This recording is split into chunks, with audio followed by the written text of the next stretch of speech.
নমস্কার বন্ধুরা, কেমন আছেন সবাই? আশা করছি সবাই ভালো আছেন। আজকে আবারও চলে এলাম নতুন একটি রেসিপি নিয়ে। দেখুন, নিয়েছি এরকম একটি চাল কুমড়া। আজকে আমি চাল কুমড়ো বানাবো চিংড়ি মাছের শুটকি দিয়ে। ভিডিওটিতে একটি লাইক দিয়ে দেখা শুরু করবেন, শুরু থেকে শেষ পর্যন্ত দেখার অনুরোধ রইল। নিয়েছি এখানে চিংড়ি মাছের শুটকি, জলে ভিজিয়ে রাখলাম 10 মিনিটের জন্য। চাল কুমড়োটা এখন কেটে নেব, গ্রেটার দিয়ে কেটে নেব। আমি নিয়েছি এরকম একটি গ্রেটার। এই যে দেখুন, এই জায়গাটাতে এইভাবে ঘষে ঘষে আমি কাটবো।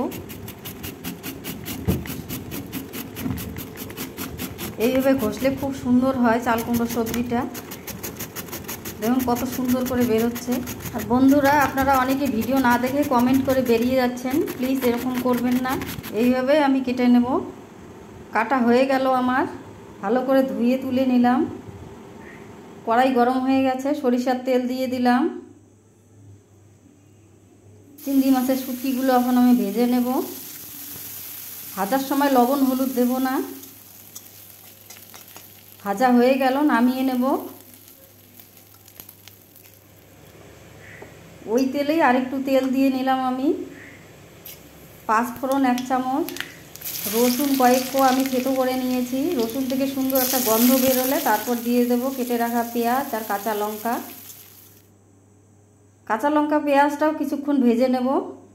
সুন্দর একটি গন্ধ বেরোলে, এরকম লাল লাল কালার হলে তারপর দিয়ে দেব কেটে রাখা চাল কুমড়ো।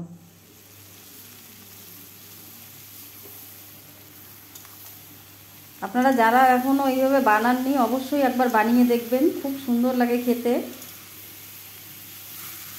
এই রেসিপি থাকলে আর অন্য কোনো কিছুর প্রয়োজন পড়ে না বন্ধুরা।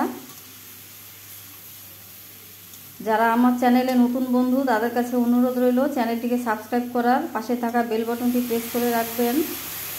দিয়ে দিলাম পরিমাণ মতো লবণ, হলুদ 1 চামচ দিয়ে আবারও ভালো করে নেড়ে নেব।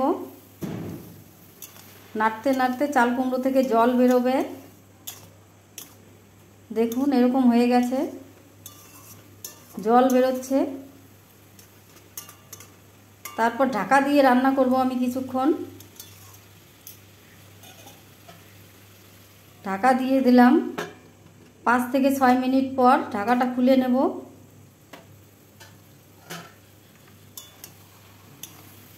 চাল কুমড়োর জল যে বেরিয়েছিল সেটাতেই সেদ্ধ হয়ে গেছে ভালো করে চাল কুমড়োগুলো। তারপর দিয়ে দেব ভেজে রাখা চিংড়ি শুটকিগুলি, দিয়ে আবারও নেড়ে নেব। আবারও কিছুক্ষণ সময় ধরে রান্না করে নেব।